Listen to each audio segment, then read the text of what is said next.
जरा सोचो, एक ऐसी थ्यूनिया जहाँ बस खूबसूरती और अजूबे हैं, एक ऐसी जगह जहाँ क्रिस्टल के टावर आसमान को छूते हैं, जहाँ लोग कुदरत के साथ मिलजुल कर रहते हैं। ये है अटलांटिस, वो खोया हुआ द्वीप जिसने सदियों से हमारे दिलों को मोह लिया है। ये रहस्य और जातियों की एक कहानी है, एक ऐसी कहानी जिसने सबसे ज्यादा बुद्धिमान लोगों को भी उलझा कर रख दिया है। अटलांटिस सिर्फ एक कहानी नहीं है, ये एक एथर्स थ्यूनिया का सपना है। कुछ लोग कहते हैं कि ये समंदर में डूब गया था, दूसरे कहते हैं कि ये एक ही रात में गायब हो गया था। अटलांटिस का रहस्य हमें सोचने पर मजबूर करता है। बहुत समय पहले प्राचीन ग्रीस में प्लेटो नाम का एक बुद्धिमान व्यक्ति रहता था। प्लेटो एक विचारक, शिक्षक और कहानीकार था। एक दिन उसने एक कहानी सुनाई जिसने थ्यूनिया को बिठेल थिया। यह कहानी अटलांटिस की थी। प्लेटो ने कहा कि उसने ये कहानी अपने थियातिया से सुनी थी, जिन्होंने इसे सोलोन नामक एक महान विधिवेत्ता से सुना था, जिन्होंने इसे मिस्र के पुजारियों से सुना था। प्लेटो की कहानी में अटलांटिस एक शक्तिशाली द्वीपीय राष्ट्र था।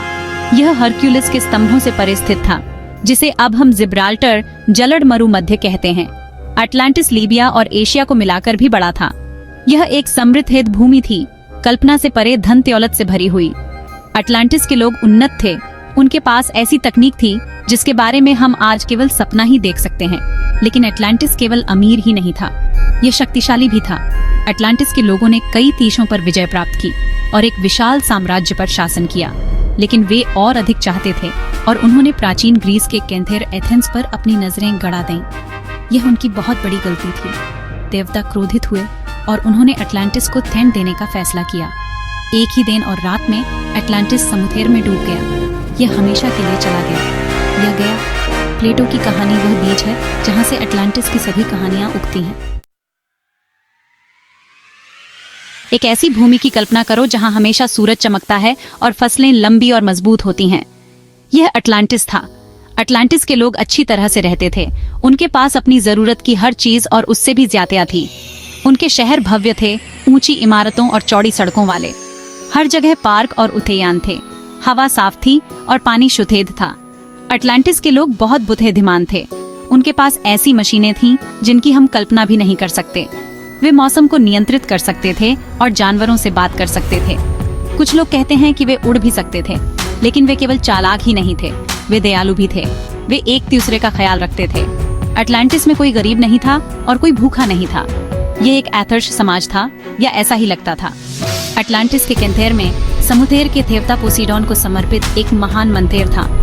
मंदिर बहुत बड़ा था, सोने और चांदी से ढका हुआ था।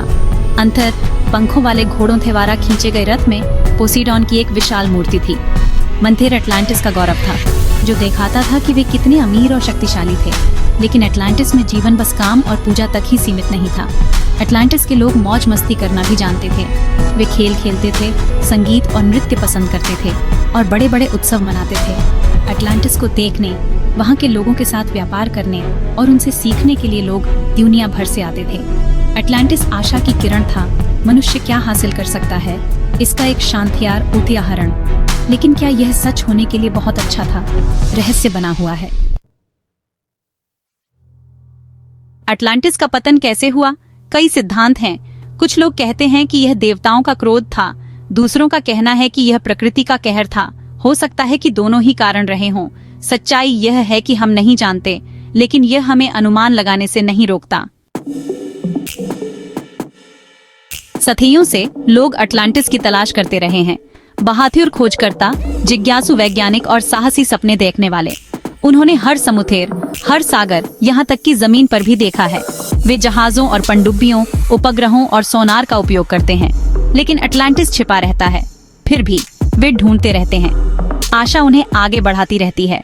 एक प्रसिद्ध खोजकर्ता हेनरिक श्लीमैन थे, जिन्होंने ट्रॉय शहर की खोज की थी। उन्होंने सोचा कि वह अटलांटिस को भी ढूंढ सकते हैं। उन्होंने भूमध्य सागर में सेंटोरिनी के पास देखा, जो एक ऐसा द्वीप था जो आंशिक रूप से ज्वालामुखी से नष्ट हो गया था, ठीक कहानियों में वर्णित अटलांटिस की तरह। लेकिन वह इसे नहीं ढूंढ पाया। अभी तक कोई नहीं ढूंढ पाया है, कम से कम अभी तक तो नहीं। हाल के वर्षों में खोज हाईटेक हो गई है। वैज्ञानिक असामान्य आकृतियों की तलाश में समुद्री तल का नक्शा बनाने के लिए कंप्यूटर का उपयोग करते हैं। ऐसी कोई भी चीज जो डूबा हुआ शहर हो सकती है। उन्होंने कुछ दिलचस्प चीजें पाई हैं, जैसे क्यूबा के तट पर खंडहर या बिमिनी द्वीप समूह के पास अजीबोगरीब पैटर्न। लेकिन क्या ये अटलांटिस है या सिर्फ प्राकृतिक संरचनाएं? कुछ खोजकर्ता अलग अलग जगहों पर देखते हैं, जैसे अंटार्कटिका, ये कहते हुए कि बर्फ अटलांटिस को छुपाती है। दूसरे सहारा रेगिस्तान में देखते हैं, यह सोचकर कि यह कभी एक समुद्र था जिसके कैंथेर में अटलांटिस था। ऐसे लोग भी हैं जो सितारों को देखते हैं, यह मानते हुए कि अटलांटिस एक एलियन शहर था जो खतरा आने पर उड़ गया था। दुनिया के हर कोने में और उससे भी आगे खोज जारी है। कहानियां कहती हैं कि अटलांटिस उन्नत था, बहुत उन्नत था। उनके पास ऐसी चीजें थीं जिनके बारे में हम केवल सपना देख सकते हैं, जैसे उड़ने वाली मशीनें और ऊर्जा क्रिस्टल। कुछ लोग कहते हैं कि वे गुरुत्वाकर्षण को नियंत्रित कर सकते थे या डॉल्फिन से बात कर सकते थे। यह हमें जातियों की तरह लगता है, लेकिन शायद यह सिर्फ विज्ञान था, विज्ञान जिसे हम अभी तक नहीं समझ पाए हैं। एक प्रसिद्ध अटलांटिस आविष्कार ऑरिचल्कुम था, जो सोने से भी कीमती धातु थी। प्लेटो ने इसके बारे में लिखा था, यह कहते हुए कि मंदिर की दीवारें इससे ढकी हुई थीं। लेकिन ऑरिचल्कुम क्या था? कुछ लोग सोचते हैं कि यह एक तरह का पीतल था। दूसरों का कहना है कि यह कुछ और था, ऐसा कुछ जिसे हमने पहले कभी नहीं देखा। हो सकता है कि यही अटलांटिस की शक्ति का स्रोत था। कहा जाता है कि अटलांटिस के लोग महान वैतेय थे। वे देवा के ऐसे रहस्य जानते थे जिन्हें हम भूल चुके हैं। वे किसी भी बीमारी को ठीक कर सकते थे, यहाँ तक कि लोगों को मृत्यु से भी वापस ला सकते थे। कुछ लोग कहते हैं कि उनके पास अनंत यौवन का रहस्य था, इसलिए वे इतने लंबे समय तक जीवित रहे और इतने बुद्धिमान थे। लेकिन अगर वे इतने होशियार थे तो वे गायब क्यों हो गए? शायद अटलांटिस के बारे में सबसे आश्चर्यजनक चीज इसका ऊर्जा स्रोत था। कुछ लोग कहते हैं कि उन्होंने ऐसे क्रिस्टल का उपयोग किया जो सूर्य की शक्ति या पृथ्वी की ऊर्जा को ही ग्रहण कर सकते थे। इससे उन्हें असीमित शक्ति मिली, लेकिन शायद यह बहुत अधिक शक्ति थी। हो सकता है कि यही कारण है कि अंत में वे नष्ट हो गए। अटलांटिस हर जगह है, किताबों में, फिल्मों में और खेलों में। यह अब हमारी संस्कृति का हिस्सा है। खोए हुए द्वीप के बारे में हर कोई जानता है, भले ही वे इसे वास्तविक न मानते हों। अटलांटिस हमें प्रेरित करता है। यह हमें सपने देखने और क्या संभव है इस बारे में सोचने पर मजबूर करता है। कई लेखकों ने अटलांटिस के बारे में कहानियां लिखी हैं। ये कहानियां नए विवरणों और विचारों को जोड़कर किंवदंती को जीवित रखती हैं। वे अटलांटिस को वास्तविक महसूस कराते हैं, भले ही यह सिर्फ हमारी कल्पना में ही क्यों न हो। अटलांटिस ने कलाकारों को भी प्रेरित किया है। चित्रकार कल्पना करते हैं कि यह कैसा दिखता होगा। लोग खुद को वहां कल्पना करना पसंद करते हैं। यह बचने का, एक बेहतर दुनिया का सपना देखने का एक तरीका है। लेकिन अटलांटिस केवल मनोरंजन से कहीं अधिक है। यह खोए हुए ज्ञान, मानवीय क्षमता और अभिमान और लालच के खतरों का प्रतीक है। जब हम अटलांटिस के बारे में सोचते हैं तो हम अपने बारे में, अपनी दुनिया के बारे में और अगर हम सावधान नहीं रहे तो क्या हो सकता है, इस बारे में सोचते हैं। अटलांटिस एक चेतावनी है और एक वादा है कि अगर हम अतीत से सीखें तो हम क्या हो सकते हैं।